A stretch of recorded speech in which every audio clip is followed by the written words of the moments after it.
Portugal, 1903. If you really want to understand the 20th century, you don't always look at the kings, the politicians. You look at the artisan, the man forged in the heat of a specific demanding trade. Our deep dive today starts right there, cold, in the village of Matosinhos, near the Atlantic coast.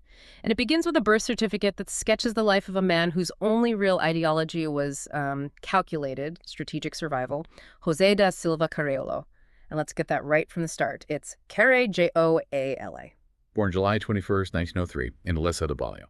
And right away, the documents, they lay out the two defining forces as life. First, you have the weight of this ancestral discipline. And second, the shadow of social complexity. This isn't just a birth record. It's really the foundation for our entire thesis today, which is that Jose inherited the need to be a strategist from the moment he was born. Okay, let's unpack that. His father was Antonio Francisco da Silva, and we see this pattern of naming, right? It goes across generations. It's why researchers have to label the father Antonio da Silva Carrejola Sr. and then his father before him. This wasn't just a lack of imagination, was it? It meant something more. Oh, it was a brand. Absolutely. In the Portuguese artisan world, and especially in a trade like baking, the name was a guarantee of quality, of continuity. It signaled to the entire community that this family, they had the skill, the discipline, and the deep inherited knowledge you needed for a high-stakes trade. Because commercial baking isn't easy. Not at all. It requires precision, timing, constant grueling labor. And we know his father, Antonio Sr., he was active duty infantry when he got married in 1899. So that just underscores a life steeped in discipline. So on one side, you have this lineage of stability, of discipline and trade. But the other side, the social challenge you mentioned, that comes directly from his mother, Joaquina Francisca da Silva Montero. The records contain a phrase about her own birth, and it's a devastating social marker. She was registered at her baptism in 1879 as a filia adulterina. And that phrase, adulterine daughter, that's the key. Wow. The absolute key to understanding the deep social pressure on this family. And what did that mean exactly in practical terms? It meant that Joaquina's biological mother, a woman named Maria Gomes Fernandez, was married when Joaquina was born. But she was married to a man who was not Joaquina's biological father. In the rigid, staunchly Catholic society of early 20th century Portugal, that's not a footnote. That is a societal scarlet letter. Right. How would that have affected a woman's ability to just operate? It meant survival was everything. You couldn't rely on inherited social favor or easy acceptance, none of that. Joaquina had to be ruthlessly pragmatic. She was a working woman. She's listed as a padera, a baker, Yeah. right in the family trade, Right. a jornalera, which is a day laborer, and a domestica. This suggests she was highly skilled, yes, but also accustomed to grueling work, utterly resilient. She was always hustling, adapting her skills to whatever the market demanded. So José da Silva Carrejola is born into this paradox. High professional skill on one side, and on the other, profound social vulnerability and this need to constantly hustle. He had to be smarter, faster, more self-reliant than everyone around him just to stay level. Precisely. The thesis we can pull from these early records is that to overcome that kind of social complexity and to thrive in a low-margin trade, Jose couldn't afford a single misstep. He inherited the blueprint for calculated action and resilience right from the very start. That mark, it wasn't just on the parchment, it was on his entire operational philosophy. And that operational philosophy, it takes on this really terrifying political edge around 1935. Jose is in his early 30s, and the political climate in Europe, and especially in Portugal, has just curdled into something lethal for a man like him. Right. By the mid-1930s, Portugal was ruled by Antonio de Oliveira Salazar. He'd established the Estado Novo, a highly authoritarian, conservative, nationalist, and deeply Catholic regime. And Salazar viewed communism, liberalism, anything that challenged the traditional social order. He saw them as existential threats. And José da Silva Carrejola, he had managed to collect the worst possible combination of affiliations under that kind of regime. His ideological dossier identified him as both a Mason and a communist. He was a walking target. Salazar's government was aggressively anti-Masonic. They saw the fraternity as this secret, liberal, anti-clerical cabal that had too much influence. And communism, of course. Communism was the absolute antithesis of the Estado Novo's entire structure. Just having those identities wasn't a political disagreement. It was grounds for imprisonment, for persecution, or worse. But his distrust, it wasn't just intellectual, it was visceral. It was rooted in personal trauma. The family history has this anecdote about him witnessing a specific, shocking act of violence that really cemented his anti-clericalism. Yes. The story that's passed down is that Jose personally saw a priest, a cura, shooting at a man as the man was exiting a church. Wait, let's just pause on that for a second. A priest, a spiritual figure, committing an act of violence with a firearm in public. That's not a political difference. That is a complete collapse of moral authority. Absolutely. I mean, think about the psychological impact on a young man who already has these, progressive or anti-establishment views. To see a representative of the church, which was deeply allied with the state power trying to crush him, commit this raw, unvarnished act of violence, it confirmed every suspicion he had. It left an indelible, profound, lifelong disdain for the entire institution, and it just galvanized his need to get out of that system before it consumed him. So the decision to leave wasn't really economic. It wasn't about adventure. It was about immediate physical security. And we find him by 1935 residing in Le Havre, France, a major port city. This wasn't a holiday. No. His presence in Le Havre is the confirmation of his first strategic move. It's pre-positioning. He knew Europe was sealing itself off. The Spanish Civil War was about to explode. The whole mood was shifting toward closed borders and political purges. Le Havre was the gateway out. So for a political fugitive with a target on his back, in the late 1930s, the Atlantic Ocean stops being a barrier. It becomes a solution. Exactly. The Atlantic, for Jose, wasn't just an opportunity for better wages, which is the typical immigrant story. It was a calculated life-saving firewall. He was moving from an environment of political liquidation, where his ideas could get him killed, to one he hoped of political anonymity. This wasn't desperation. This was high-stakes planning in the face of imminent danger. He had to get out. So Jose makes the crossing. He's fleeing the ideological purge of Europe, and he's looking for that firewall of the New World. He arrives in Baltimore, Maryland on March 20th, 1939 on the SS City of Baltimore. And he arrives with a legitimate ticket. This suggests he had organized plans, some capital left. But this is where the strategist hits a massive, unpredictable force: U.S. bureaucracy and its hidden geopolitical priorities. Yeah. A U.S. official stamps a single, decisive lie on his papers: stowaway. Why? Why that label? If he had a ticket, why was he falsely categorized as a stowaway? That led to his immediate detention. Well, you have to look at the context of 1939. The U.S. immigration system was incredibly stressed. You had floods of refugees, economic migrants, and many of them were political fugitives fleeing Hitler, Mussolini, Salazar. Jose wasn't a simple migrant. His affiliations as a known communist and Mason would have been flagged by international intelligence networks. So stamping him as a stowaway, a simple administrative infraction, that might have been a fast-track way to get rid of a perceived political risk, without going through the messy, costly, maybe internationally sensitive process of denying asylum. It was just expediency. Bureaucratic simplification. He was a man with known inconvenient political views who shows up just months before World War II kicks off in Europe. The U.S. didn't want the risk or the paperwork. But the story gets much more complex than just a simple rejection. His aversion from the U.S. wasn't random. He became a geopolitical commodity, a demographic pawn. You're saying José da Silva Carrejola was traded? In essence, yes. Yeah. We have to turn our focus south to the Dominican Republic, ruled by the dictator Rafael Trujillo. Trujillo was a notoriously brutal ruler, and in 1937, he'd orchestrated the horrific Parsley Massacre, killing thousands of Haitians and Dominicans of Haitian descent. Right, that massacre brought huge international condemnation. So how does Jose figure into Trujillo's cleanup operation? Trujillo needed a veneer of humanitarianism to fix his global image, especially with the U.S. State Department. He publicly offered to take in European refugees, presenting the Dominican Republic as this haven.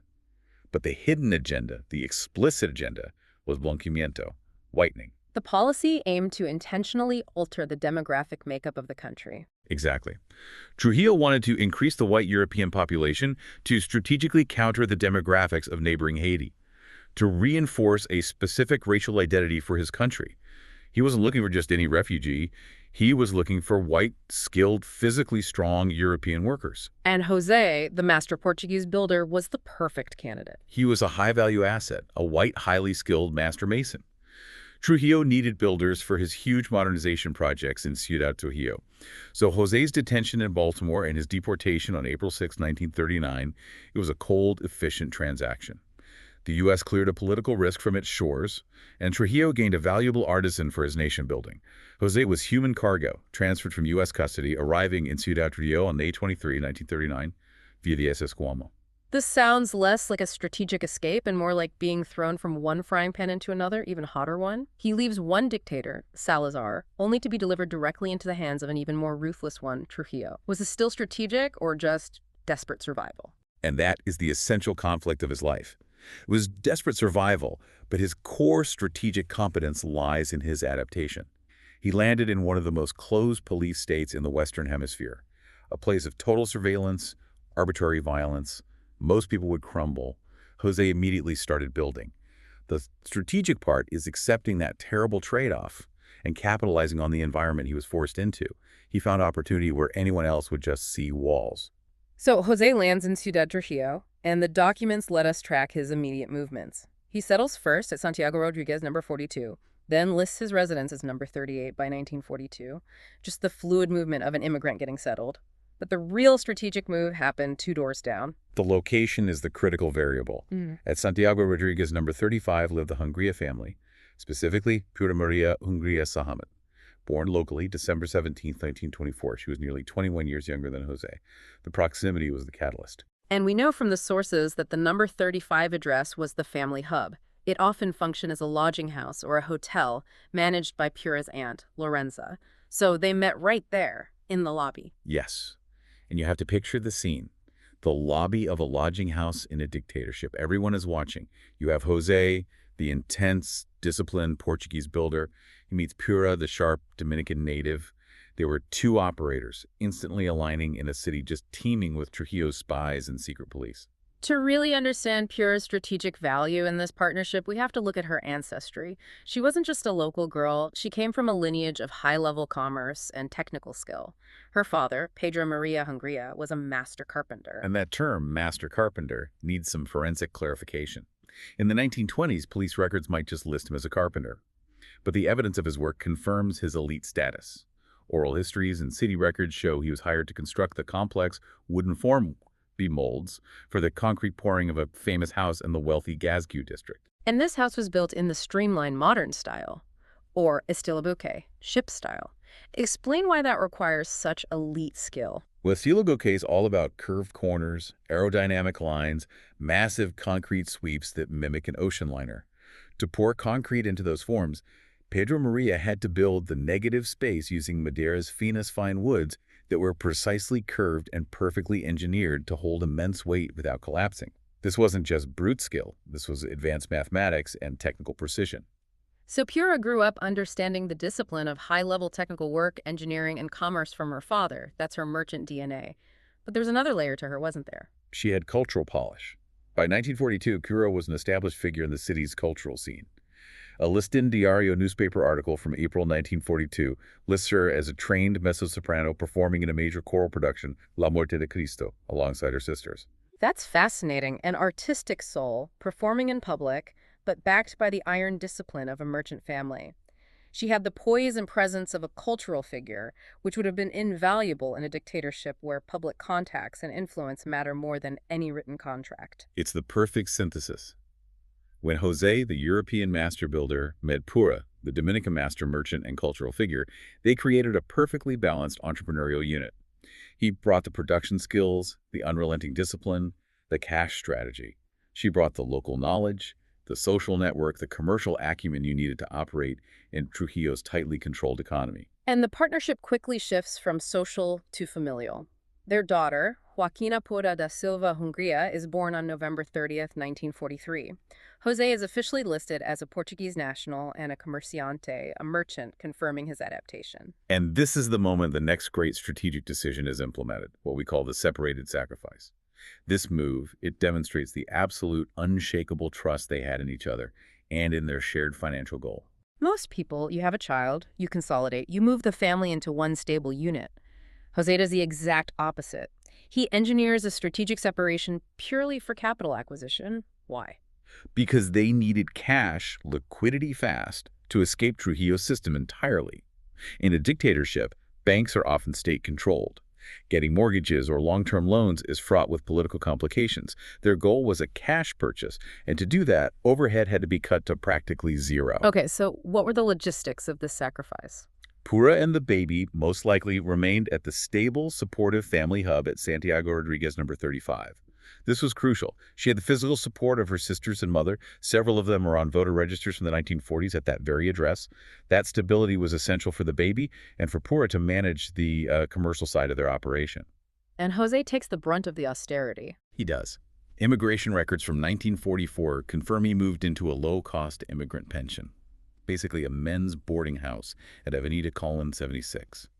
He chose to live the solitary, physically taxing life of a transient immigrant, separate from his wife and child, just to save every single peso. But wait a minute, for a strategist, doesn't that move carry an immense personal risk?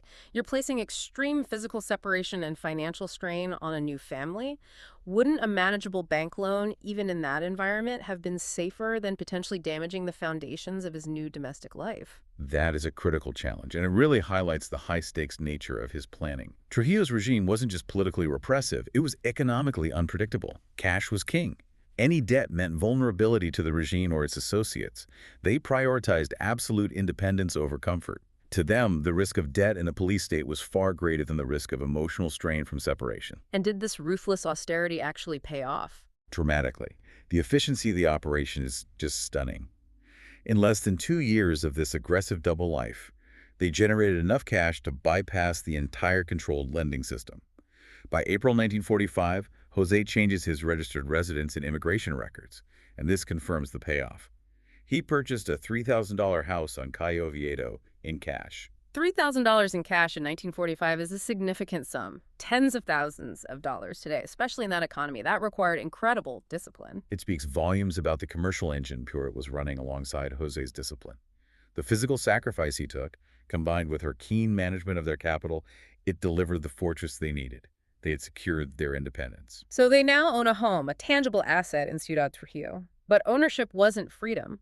By 1946, the desire to truly escape the surveillance and control of Trujillo's police state was paramount. They needed a strategic exit, which leads to what we've termed the Peruvian masterstroke. Exiting the Dominican Republic as a resident, especially one who had accumulated property and cash, required intense scrutiny. If Jose tried to use his Portuguese nationality to get exit visas, he ran the risk of attracting attention from Salazar's regime back in Portugal. They could classify him as a political fugitive.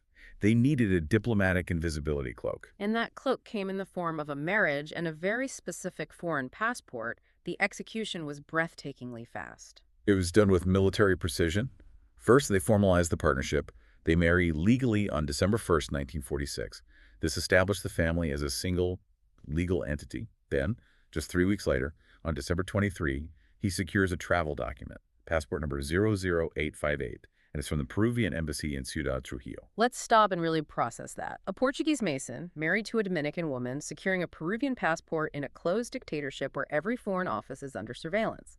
How does that even happen? Was this a black market purchase or something more? The sources strongly suggest this was a high-level diplomatic favor. Passport number 00858 is an official Peruvian document. Not a forgery, it was a legitimate document, likely obtained through contacts within the diplomatic community, or perhaps through Masons within the system, maybe even facilitated by Pura's social network. It required leverage. Jose was a high-skilled European builder. Pura was a connected local with a high-profile family. They must have traded on something, a debt of gratitude for construction work maybe, or a commercial favor. Exactly. This Peruvian identity was the ultimate strategic move because it functioned as a foreign shield. It allowed them to depart as a recognized Peruvian unit, a third-party national family, and bypass the exit controls Trujillo had designed to keep people and their capital from fleeing. It laundered their political identity. So the diplomatic shield was the key that unlocked their freedom. It allowed them to move their newly formed family, Pura, Joaquina, and their second daughter, Victoria, born in 45, out of the Caribbean entirely. It wasn't about wanting to be Peruvian. It was about the Peruvian passport being the only document that mattered. It was pure, pragmatic identity substitution for geopolitical mobility. He navigated international bureaucracy better than most diplomats. Armed with their Peruvian passport, the family begins their migration in early 1947. Their plan was Brazil, which had a history of welcoming Portuguese immigrants, but the journey was interrupted in Venezuela. They arrive in La Guaira on January 14, 1947, and Venezuela was only supposed to be a transit point. This is the moment where the strategic foresight of José da Silva Carrejola truly shines. He arrives, steps off the boat, and instantly starts performing a rapid market analysis, not with spreadsheets, but with his eyes and ears. This is what we call the 6-day destiny. What did they see? What did they see from La Guaira looking toward Caracas that made the Brazil plan, which seemed so logical, just instantly obsolete? Venezuela in 1947 was at the very beginning of its explosive oil boom economy. Caracas was transforming into a hyper-modern metropolis almost overnight. José, the master mason, the builder, he saw a city in a state of massive, frantic, non-stop construction. Cranes everywhere, new roads being carved, infrastructure desperately needed. And Pura, the merchant, she would have seen the other side of that coin. She saw liquidity. She saw a massive influx of foreign investment and, crucially, a workforce with cash that needed to be fed, housed, and serviced. Brazil was stable, maybe predictable. Venezuela was explosive opportunity. The sheer velocity of wealth creation in Caracas just dramatically outweighed the planned security of Brazil. They realized the environment they'd stumbled into was a perfect, high-speed ecosystem for their joint strategy, builder meets merchant. And the pivot is immediate. They abandoned the Brazil plan entirely. The speed of their commitment is the most staggering part of this whole story. In just 6 days, between landing on January 14th and January 20th, José had secured his Venezuelan identification, Sigilla E31.877. 6 days to process an entire economic environment, pivot your family's future, and secure official documentation in a new country. That's a lightning-fast reaction. It bypasses what takes most immigrants months, if not years. That speed confirms two things. First, that they still had significant cash reserves, likely from selling the Cayo Oviedo house. And second, that José and Pura were operating as a single, highly efficient unit, leveraging every contact immediately. Caracas was the perfect environment for their skills, and they committed instantly. And they established their new life without hesitation. Later that year, the family welcomed their first Venezuelan-born child, José Antonio, born November 18, 1947, cementing their commitment to this new home base. With Venezuela now firmly established, José and Pura unleashed all the capital and energy they'd bottled up during those austere years in the Dominican Republic. And that energy exploded into a massive commercial enterprise we call the Commercial Fortress. They opened Purita la Dominicana, and it is absolutely crucial to understand the scale here. Don't think of this as a quiet corner bakery or some huge industrial factory. It was a bustling, busy commercial anchor, a hybrid. It was a functioning bakery with commercial ovens, a high-traffic restaurant serving prepared food, and a general convenience store all in one. And the location was key. It was situated in a high-traffic, probably industrial or working-class part of Caracas. It was designed to serve that massive influx of workers who were fueling the oil boom construction. This transition from mason to food merchant, it actually represents a full circle for José da Silva Carrejola. It was a return to his deep ancestral roots. He was the son of professional Portuguese bakers from Matosinhos. This new environment demanded the exact same discipline, the same familiarity with commercial ovens, the same rigid scheduling and physical fortitude that his family had relied upon for generations. His trade DNA was fully reactivated. And the hustle was comprehensive. We talk about live work balance today, but for them, it was a literal, intense reality. The documents confirm the intimacy of the hustle. Their home wasn't separate from the business. It was the business. 2 or 3 rooms, situated directly behind the store and restaurant, served as the family's primary sleeping quarters. They lived amidst the smell of yeast, the sound of production, the commercial noise, and the constant stifling heat from the ovens. But even in the middle of this all-consuming operation, José maintained his foresight. He wasn't just hustling for the day, he was planning for the next generation. That's why he bought the Los Chorros plot. It was a strategic acquisition, we call it Plan B. He knew the live work reality of Purita la Dominicana was unsustainable for a large, growing family, which eventually included 6 children: Joaquina, Victoria, José Antonio, Joaquín Arturo, Manuel, and Norma José. The Los Toros land was his way of securing a residential sanctuary, a proper home, away from the industrial noise and heat of the shop. So he was building this physical fortress for his family's financial security, but the sheer physical demand of maintaining it, that led to his premature end. It did. This dedication, this relentless hustle, it came at a fatal physical cost. José was managing both production, the baking, and the retail side. That meant regulating inventory and flow, which meant constantly moving between 2 extreme thermal environments: the intense, scorching heat of the commercial baking ovens and the freezing, sub-zero temperatures of the shop's walk-in commercial refrigerator. And this daily, repeated cycle of massive temperature changes, the thermal shock that culminates in his death in Caracas in 1952, he was only 48. It was a direct occupational hazard of his specific trade. the strategist who spent his entire life successfully fleeing ideological purges, international plots, dictatorial systems. He was ultimately taken down not by a political rival or a bureaucracy, but by the physical physics of his own ancestral trade. The heat of the oven, the very tool of his family's survival, is what killed him. The irony is just devastating. He left the blueprints, but Pura, the matriarch, the merchant operator, she's the one who completed the fortress. Pura's commercial acumen saved the legacy. After Jose's death, she immediately orchestrated the subdivision of the Los Toros property, the strategic Plan B, into rental units, what are known as annexos. And this provided a steady stream of passive income that sustained the 6 children and ensured their stability for years to come. He was the discipline builder. She was the resilient financial architect who secured the family's future. The life of José da Silva Carrejola, L.A., is not just a biography. It's a study in calculated motion and radical adaptability across 3 continents. He was a man who understood leverage better than he understood local geography. He fled ideological death in Portugal. He manipulated U.S. bureaucracy. He navigated Trujillo's police state with a purchased foreign identity from the Peruvian embassy. And he pivoted instantly to exploit the explosive market signals of oil boom Venezuela. He survived the most volatile political forces of the mid-20th century.